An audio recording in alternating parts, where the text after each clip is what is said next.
اچھا فوراً جب آپ توحید کے اوپر آیات پڑھیں تو یہ کہتے ہیں نہیں ہم نے تو کبھی کسی بابے کی عبادت کی نہیں. دیکھیں جی ہم تو اللہ کا بندہ ہی مانتے ہیں. اگلا حصہ چھوڑ دیتے ہیں. اللہ تعالیٰ نفی صرف عبادت کے اعتبار سے نہیں کر رہا بلکہ یہ بھی کر رہا ہے کہ یہ ہستیاں نہ کسی کو نقصان دے سکتی ہیں نہ نفع.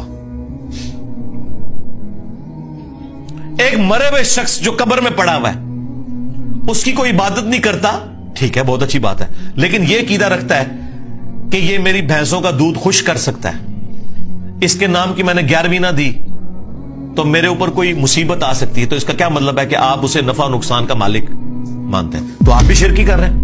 اور شرک کیا ہے؟ آدھی آیت لیتے ہو کہ ہم تو جی عبادت تو کوئی نہیں کرتے, اللہ نے تو عبادت کرنے والوں کی نفی کی ہے. سرکار ساتھ ذکر کیا ہے ما لا یضرهم ولا ينفعهم, جو ہستیاں نہ انہیں نقصان دے سکتی ہیں نہ نفع دے سکتی ہیں. وَيَقُولُونَ, اور یہ کہتے ہیں هَؤُلَاءِ شُفَعَاؤُنَا عِندَ اللَّهِ, وہ کہتے ہیں نہیں ہم ان کو تو پکار ہی نہیں رہے, یہ اللہ کے حضور ہمارے سفارشی ہیں. سیم وہی مینٹلٹی, ایسی داتا صاحب کو تو نہیں مانگتے, اللہ کے حضور ساڈے سفارشی نے, ہم سلطان الہند سے تو نہیں مانگتے, یہ ہم اللہ کے حضور انہیں اپنا سفارشی مانتے ہیں. پیچھے ہی اللہ ہے, ہاں اے نہیں ہے کہ پیچھے کوئی اور ہے, نہیں پیچھے اللہ ہے جی, سامنے ہی ہے. سرکار پھر اس کا جواب اللہ تعالیٰ نے جس انداز میں دیا ہے نا وہ ایسا انداز ہے کہ اگر ہم خود سے دیتے تو یہ کہتے ہیں کتنی گستاخانہ بات کر رہے ہو.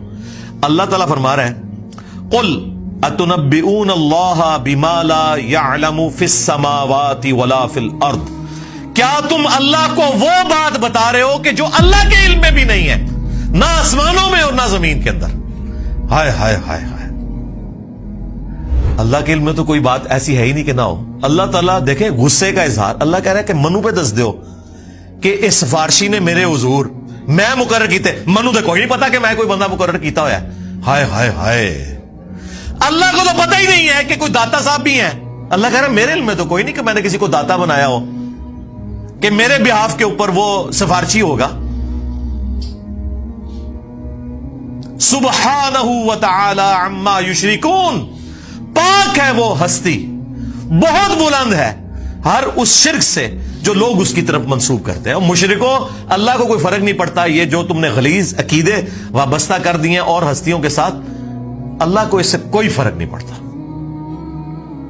وَلِعَاذُ بِاللَّهِ تعالی. دیکھیں جی اللہ تعالیٰ تو اپنے عقائد اور نظریات کے اعتبار سے بالکل سچی اور کھری توحید قرآن میں بیان کر رہا ہے, کسی کو بری لگے کسی کو اچھی لگے.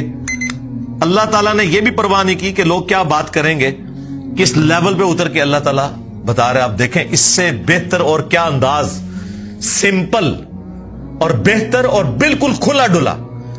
اللہ تعالیٰ فرما رہا ہے اے نبی ان سے فرماؤ اتنبئون اللہ بما لا يعلم فی السماوات ولا فی الارض, کیا تم اللہ کو بتا رہے ہو وہ چیز جو اللہ کے علم میں تو زمین و آسمانوں کے اندر ہے ہی نہیں ہے, کہ کوئی اللہ نے اپنا کوئی سفارشی مقرر کیا ہوا ہے کہ جو نفع نقصان کا مالک ہے. جب ہم نئے نئے ریورٹ ہوئے نا 2008-9 کی بات ہے, تو میں ایک اور سائٹ پہ اپنے بھائیوں کے ساتھ گیا, تو وہاں ایک دعوت اسلامی کے بھائی تھے, تو وہ نماز پڑھاتے تھے, ہم ان کے پیچھے نماز پڑھتے تھے رفع الیدین کے ساتھ. وہ بڑے حیران ہوئے کہ یار یہ کون سے لوگ ہیں کہ جو ہمارے پیچھے نماز پڑھتے ہیں, کیونکہ ہمیں تو یہ لوگ مشرک اور کافر سمجھتے ہیں. اب انہیں پتہ ہی نہیں تھا کہ یہ مخلوق کون سی ہے. تو خیر ہم نے ان سے گپ شپ شروع کی. کچھ عرصے بعد انہوں نے کہا جی آپ ہمارے گھر آئیں, چائے پلائیں آپ کو, اور وہ یہ چاہ رہے تھے کہ ہم دعوت رکھیں اور ہم چاہ رہے تھے ہم ان کے سامنے دعوت رکھیں. ہم ان کے گھر چلے گئے جی. انہوں نے وہاں سے جال حق نکالی. اب جال حق تو میں اس وقت پڑھتا تھا جب میری داڑھی بھی نہیں نکلی ہوئی تھی 94 کے اندر FSE میں. اس میں جتنی چکر بازیاں دی گئی ہیں غیر اللہ سے پکارنے کے لیے, مدد مانگنے کے لیے, وہ ساری تو ہمارے علم میں تھی.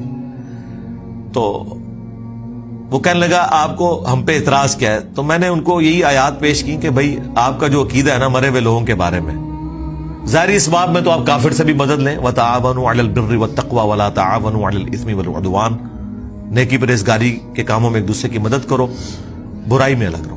لیکن جو دعا ہے یہ صرف اللہ کے ساتھ خاص ہے. إِيَّاكَ نَعْبُدُ وَإِيَّاكَ نَسْتَعِينُ, عبادت اللہ کی ہوگی, مدد اس سے مانگی جائے گی دعا والی.